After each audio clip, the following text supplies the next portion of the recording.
வணக்கம் மக்களே, welcome back to நேற்று இன்று நாளை. இப்போ பார்த்தீங்கன்னா சென்னையில் கிளைமேட் ரொம்ப சூப்பர்பாக இருக்குது. வெயில் கம்மியாக இருக்குது, மழை அப்பப்போ எட்டி பார்த்துட்டு போகிற இந்த டைமில் நம்மளுக்கு எதாவது சூடாக ஃப்ரை பண்ணி சாப்பிடும் போல் இருக்கும். அந்த மாதிரி சமயத்தில் டக்குன்னு இந்த சைனீஸ் போண்டாவை நீங்கள் வீட்டில் பண்ணிடலாம். இன்றைக்கி நம்ம வீடியோவில் டீ கடையில் பார்க்குற அந்த ஆரஞ்சு கலரில் இருக்கிற சைனீஸ் போண்டாவோட ரெசிபி தான் பார்க்க போகிறோம். இதோட டேஸ்ட் பார்த்தீங்கன்னா மஞ்சூரியன் மாதிரி இருக்கும். இந்த போண்டாவை ரொம்ப ஈஸியாகவே நீங்கள் வீட்டில் பண்ணிடலாம். நம்ம எந்த ஃபுட் கலரும் யூஸ் பண்ணாமையே அந்த ஆரஞ்சு கலரை இன்றைக்கி நம்ம கொண்டு வர போகிறோம். வாங்க இப்போ இந்த போண்டாவை எப்படி பண்ணலாங்கிறத பார்த்துடலாம்.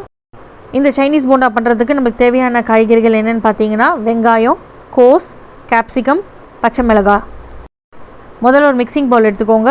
மிக்சிங் பவுலில் ஒரு வெங்காயத்தை நல்லா நீளமாக ஸ்லைஸ் பண்ணி சேர்த்துக்கலாம். ரொம்ப பெரிய வெங்காயமாக இருந்தால் 2ஆக கட் பண்ணி சேருங்க. இது கூடவே நல்லா மெல்ஸாக ஷ்ரெட் பண்ண 1.5 கப் அளவுக்கு நம்ம முட்டைக்கோஸ் சேர்த்துக்கலாம். எல்லாத்தோடையும் நம்ம கோஸ் தான் ஜாஸ்தியாக சேர்க்க போகிறோம். கோஸ் ஜாஸ்தியாக சேர்க்கறதுனால நமக்கு வால்யூமும் நிறைய கிடைக்கும், டேஸ்ட்டும் நல்லாயிருக்கும். தின்னாக ஸ்லைஸ் பண்ண பாதி கேப்சிகம், அதுக்கப்புறம் பொடியாக நறுக்குனா ஒரு பச்சை மிளகாய் சேர்த்துக்கலாம். இது கூடவே ஒரு பெரிய கைப்பிடி அளவுக்கு வெங்காயத்தாள், அதாவது ஸ்ப்ரிங் ஆனியன்ஸ் சேர்த்துக்கலாம். அடுத்ததான் நம்ம சாஸை சேர்க்க ஆரம்பிக்கலாம். 1 teaspoon green chilli sauce, 1 table spoon tomato sauce சேர்த்துக்கோங்க. இது கூட முக்கியமான சைனீஸ் ஃப்ளேவரான சோயா சாஸ் சேர்த்துக்க போகிறோம். சோயா சாஸ் 1 டேபிள் ஸ்பூன் சேர்த்துக்கோங்க. புளிப்புக்கு ஒரு 1/2 டீஸ்பூன் வினிகர் சேர்த்துக்கலாம். அடுத்ததாக கலருக்காக நம்ம ஒரு 2 டீஸ்பூன் அளவுக்கு காஷ்மீரி ரெட் சில்லி பவுடர் சேர்த்துக்க போகிறோம். காஷ்மீரி சிவப்பு மிளகாய் பொடியில் பார்த்தீங்கன்னா காரம் இருக்காது, ஆனால் நல்ல கலர் கொடுக்கும். உங்ககிட்ட இந்த மிளகாய் பொடி இல்லைன்னா சாதா மிளகாய் பொடி கொஞ்சமாக சேர்த்துட்டு நீங்கள் ரெட் ஃபுட் கலர் சேர்த்துக்கோங்க. தேவையான அளவுக்கு உப்பு சேர்த்துக்கலாம். அடுத்ததாக மாவெல்லாம் சேர்த்துக்க ஆரம்பிச்சிடலாம். ஒரு 1/2 கப் அளவுக்கு மைதா சேர்த்துக்கோங்க. மைதா கூடவே கிறிஸ்பினஸ்க்காக 2 டேபிள் ஸ்பூன் அளவுக்கு கார்ன்ஃப்ளோர், அதாவது சோள மாவு சேர்த்துக்கலாம். இது நீங்கள் குட்டி குட்டியாக உருட்டி போட்டு நீங்கள் மஞ்சூரியன் கிரேவி மாதிரி கூட பண்ணலாம். எண்ணெய் கொஞ்சமாக உரியணுங்கிறதுக்காக ஒரு 2 டேபிள் ஸ்பூன் அளவுக்கு அரிசி மாவு சேர்த்துக்கலாம். அரிசி மாவு நம்மளுக்கு நல்ல ஒரு பைண்டிங்கை கொடுக்கும், கிறிஸ்பினஸும் கொடுக்கும். இப்போ இது எல்லாத்தையும் நல்லா கலந்து விட்டுருங்க. கையில் அப்படியே ஜென்டிலாக க்ரஷ் பண்ணி சேர்த்துக்கிட்டிங்கன்னா நம்ம சேர்த்துக்கிற உப்பு கோஸ்லேயும் வெங்காயத்துலேயும் சேரும் போது கோஸ்லேருந்தும் வெங்காயத்துலேருந்து தண்ணி வரும். அதனால் மாவு பிசைறதுக்கு தனியாக நீங்கள் தண்ணி எதுவும் சேர்க்க வேண்டாம். லைட்டாக அப்படியே கையில் கசக்கி விடுங்க போதும். அடுத்ததாக 1 டீஸ்பூன் அளவுக்கு நம்ம இஞ்சி பூண்டு விழுது சேர்த்துக்கலாம். இது எல்லாத்தையும் சேர்த்து ஒன்றா பிசையும் போது ஆரம்பத்தில் உங்களுக்கு தண்ணி போதாத மாதிரி தான் தோணும். ஆனால் நீங்கள் பிசைய ஒரு 5 நிமிஷம் கழித்து பாருங்கள், நல்லா தண்ணி விட்டுரும்.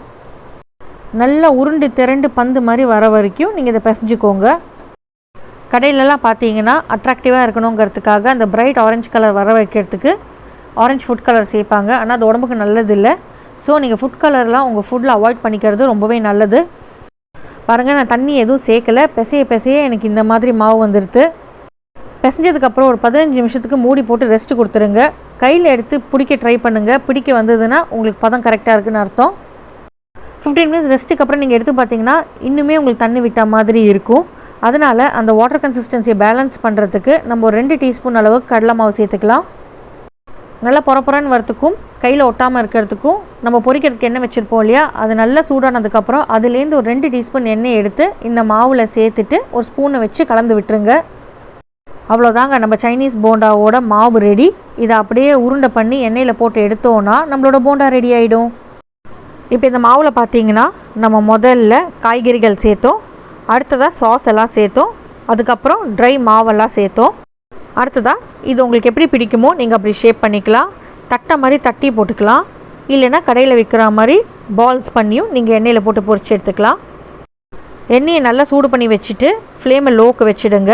அதுக்கப்புறமா ஒரு சின்ன பந்தளவுக்கு மாவு எடுத்துகிட்டு உங்கள் உள்ளங்கையில் வச்சுட்டு ரொட்டேட் பண்ணுங்கள். ப்ரெஷர் கொடுத்து ரொட்டேட் பண்ணாதீங்க.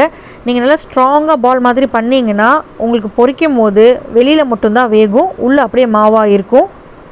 உருண்டை பண்ணும்போது கையை அப்படியே ஜென்டிலாக ரொட்டேட் பண்ணி லூஸாக உருண்டை பண்ணிங்கன்னா அந்த கேப் வழியாக எண்ணெய் உள்ளே போய் உங்களுக்கு உள்ளேயும் வேகிறதுக்கு அது ஹெல்ப் பண்ணும். ஸோ உருண்டையை நல்லா டைட்டாக கைக்குள்ளே வச்சு ஸ்ட்ராங்காக உருட்டாதீங்க. நல்லா லூஸாகவே ஜென்டிலாக உருட்டுனா போதும். ஃப்ரை பண்ணும்போது தீயை ஹையில் வச்சு ஃப்ரை பண்ணாதீங்க. வெளியில் பக்கம் வெந்துடும், உள்ளே காயெல்லாம் வேகாமல் அப்படியே இருக்கும். நம்ம இதில் பச்சை காய்கறிகள் சேர்த்து தான் பண்ணியிருக்கோம், அதனால் வேகிறதுக்கு கொஞ்சம் டைம் ஆகும். அவுட்டர் லேயர் கிறிஸ்பியாக வந்த உடனே நீங்கள் இதை எண்ணெயிலேருந்து எடுத்துகிட்டு ஒரு பேப்பர் டவலில் எக்ஸஸ் ஆயிலில் ட்ரெயின் பண்ணிவிட்டு சூடாக அப்படியே சாப்பிட்லாம். இல்லைனா ஒரு சட்னி கூடவோ டொமேட்டோ சாஸ் கூடவோ சாப்பிட்லாம். எது கூட வேணாலும் இது நல்லாயிருக்கும். இந்த ரெசிபி நீங்கள் கண்டிப்பாக உங்கள் வீட்டில் ட்ரை பண்ணி பாருங்கள், உங்களுக்கு பிடிக்கும்னு நினைக்கிறேன். இந்த வீடியோ உங்களுக்கு பிடிச்சிருந்தா நம்ம சேனலுக்கு ஃபர்ஸ்ட் டைமாக வரீங்கன்னா லைக் பண்ணுங்கள், ஷேர் பண்ணுங்கள், மறக்காமல் சப்ஸ்கிரைப் பண்ணுங்கள். இன்னும் ஒரு நல்ல வீடியோவோட உங்களை நான் நாளைக்கு சந்திக்கிறேன். Until then, take care, bye bye, thanks for watching.